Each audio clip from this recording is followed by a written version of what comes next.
This is Irvin McMullen. I'm making this video from Kailua Kona, and since I just have a short time, I think I'll jump right into the book of Genesis. In the book of Genesis, we learn that in the beginning there was only God. Nothing else. He hadn't created anything at that point yet. And at some time, he determined that he was going to create the universe, and God created the universe, and he laid the foundation for the earth.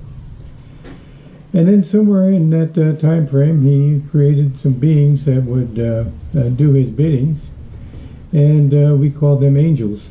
And God and the angels dwell in a place called heaven, which is somewhere in the universe. We're not sure exactly where it is, but we do know that that's kind of where they operate from. Now, one of the angels, or the chief angels, was found with a flaw, and we have to assume that God created that angel flawed, because otherwise, God would be capable of error, and we know that's not true. And that angel we call Satan. And Satan and his followers attempted to overthrow God, and there was a war in heaven, and God prevailed, and he threw Satan down on the earth. Now remember, the earth at this time had only had the foundation laid. And so God decided it was time that he was going to prepare the earth to accept his next creation, which was mankind. And he saw the earth, and it was covered in water, and it covered in a shroud. And the first thing he did was he removed the shroud and allowed light to enter. And then he separated the land mass from the waters. And then he proceeded to populate the earth with fish and fowl and animals and birds. And his final creation was man himself. And he created man out of the dust of the earth, and he called that man Adam. And for Adam he created a mate, and he called that mate woman. And Adam named the woman Eve. And God told Adam and Eve that there were two trees in the garden that they could not touch. And one was a tree of life, and one was a tree of knowledge of good and evil.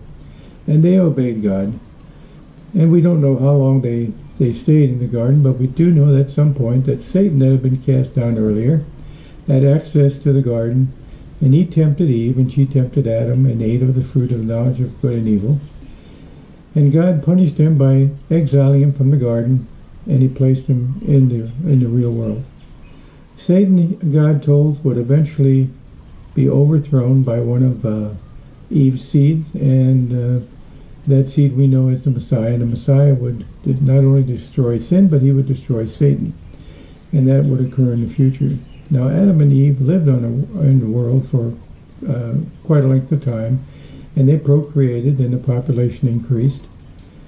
And yet the sin nature that had been imparted in Adam and Eve actually permeated the earth, and it's inherent in all of mankind. And pretty soon the earth was populated by man whose only thought was about doing evil. And so God determined that he was going to destroy that series of mankind, and he was going to start over again.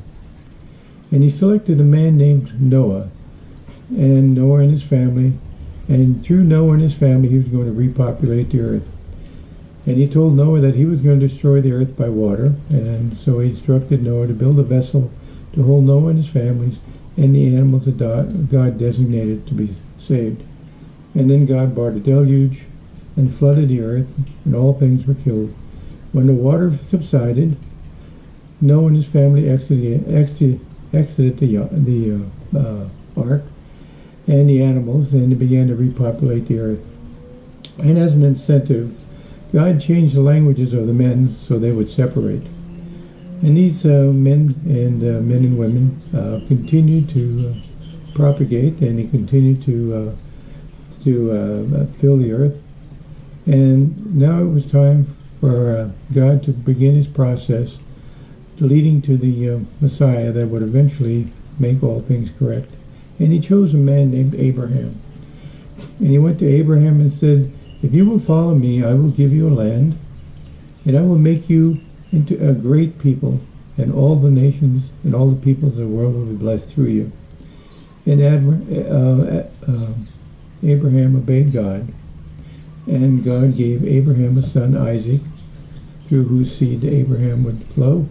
And Isaac had a son and his name was Jacob. God named or changed Jacob's name to Israel, and Israel had 12 sons in all, and he had one son. His name was Joseph, and Joseph was the youngest at that time, and he was Jacob's favorite. And all of Jacob's brothers were envious because they thought that the inheritance would flow to Joseph, and so they took Joseph, sold him to a caravan, and the caravan took Joseph to Egypt, where he was sold as a slave.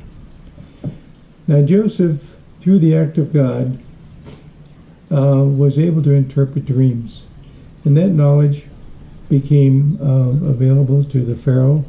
And he had a dream one night about 7 fat cattle and 7 lean cattle, and his advisors were unable to discern the dreams. So he called Joseph. Joseph not only interpreted a dream, but he actually told Pharaoh what would happen, and there would be 7 plentiful years and 7 lean years. So Pharaoh trusted Joseph, and he put him in charge of ensuring that Egypt would have enough grain collected in the first 7 years to tide him over for the following 7-year drought. Now Joseph's family was also affected by the drought, and they went to Egypt seeking relief, and they were granted permission to stay in an area called Goshen. And they stayed there for a number of generations, and they grew in size. And they got to the size where subsequent pharaohs began to fear their size, for fear that they might actually overthrow the Egyptians, and so they enslaved them, and they put taskmasters over them. But the difficulty was that they continued to expand, and the population continued to grow. So finally, Pharaoh, out of desperation, he mandated that all children, or all male children under the age of 2, be drowned in the river. But one child was saved, and that child was sent in a reed down the river, and it was retrieved by Pharaoh's daughter, and she named him Moses, and he was raised in the Egyptian household. Now, when Moses was 40 years old, he killed an Egyptian that was harming an Israelite, and he had to flee for safety. And he went into the wilderness, and he stayed there for 40 years and worked as a shepherd for Jethro. And after 40 years, he noticed on Mount Sinai a bush burning but wasn't consumed. And God spoke to him through that bush, and he said, Moses, I've selected you to go back to Egypt and tell the Pharaoh to let my people go, and take your brother Aaron with you. And Joseph agreed and went to Pharaoh, and he said, my God has told me that you have to let my people go. And at first Pharaoh refused and wouldn't let him go. So Moses appealed to God, and God said, this is what I expect, and I'm going to harden his heart in order to demonstrate my power to not only the Hebrews, my people, but also to the Egyptian. And through a series of 9 plagues, God destroyed the crops and the animals and the sheep, and essentially destroyed the economy of Egypt. But he then warned Moses that the final plague was coming, and that would involve killing all the firstborn male in Egypt. And God told Moses that he could protect the Hebrews by sprinkling lamb's blood on the lintel of their doorways. And sure enough, that evening all the male children, firstborn of Egypt, were killed. And Pharaoh gave Moses permission to take the Israelites out of Egypt. And Moses led them to the banks of the Red Sea, and they camped there. And meanwhile, God had hardened Pharaoh's heart, and Pharaoh was convinced that he could go back and retrieve his slaves, so he sent his army after him.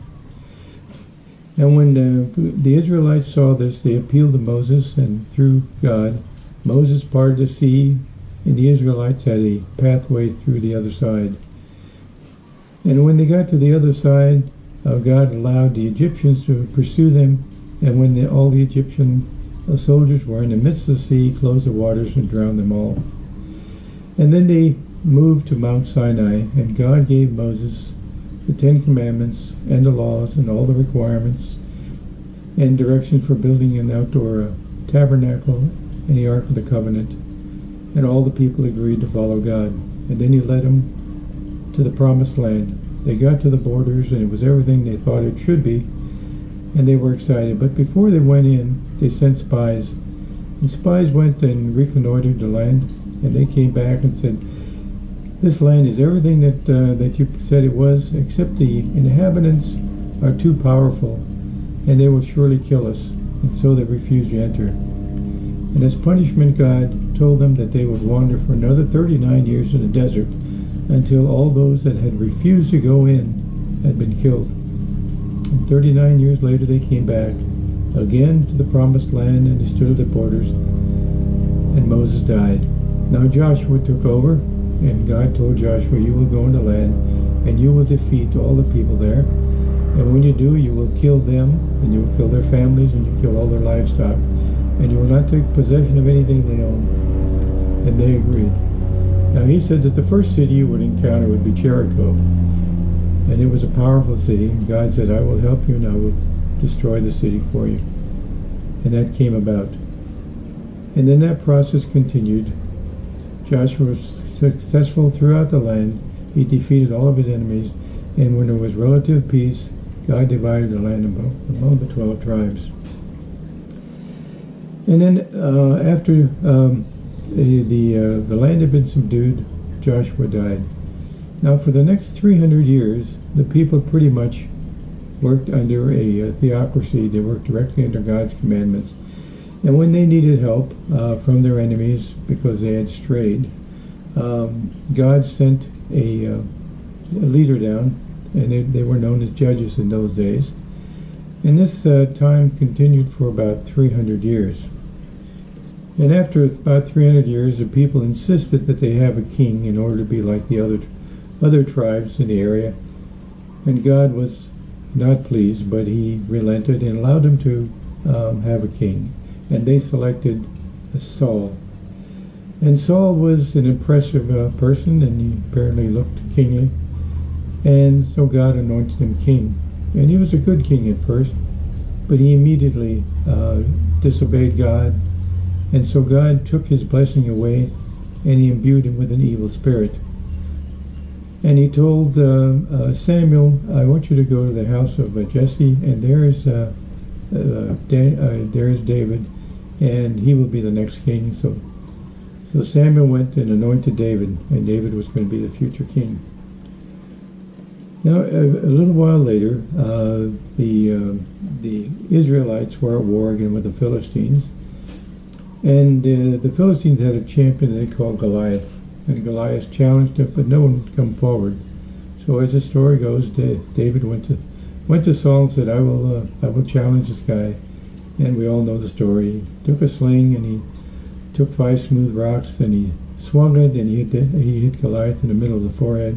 Goliath fell over, and David cut off his head. And then subsequently Saul died, and after 40 years he had ruled. Now David became king, and God tells David that his kingly line will extend all the way through eternity. And so David had assurances. Now David was a great king, and God loved David, and David loved God. But somewhere during his administration, he took a woman, Bathsheba, the wife of Uriah, and he impregnated her, and so he had her husband Uriah killed or trying to hide his act. So anyway, now at this point, God took the blessing away from David, and David was challenged from inside the kingdom and exterior. Now, David ruled for 40 years. He was replaced by Solomon. Solomon was a great king, but he too left God. And Solomon was allowed to build the temple. And then Solomon died after 40 years, and the kingdom was split.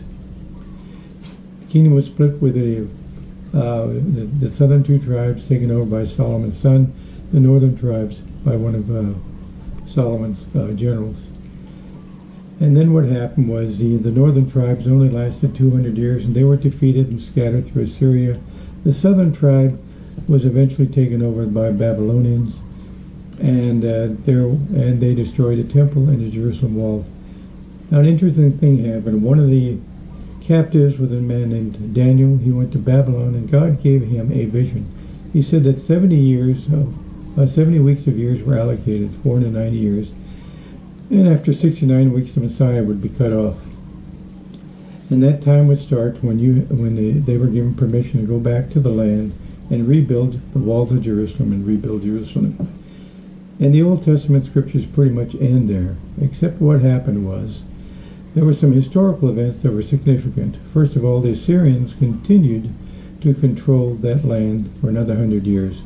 Then they were defeated by the Greeks, and the Greeks were defeated by the Egyptians, and then the Egyptians were defeated by Antiochus, and then Antiochus was defeated by the Maccabees, and finally the Romans came in, and the Romans took over the land and took over Jerusalem, and the Romans designated a Jewish king, Herod, to be the king over the Jews. And at this point, the Old Testament pretty much ends, and the New Testament begins.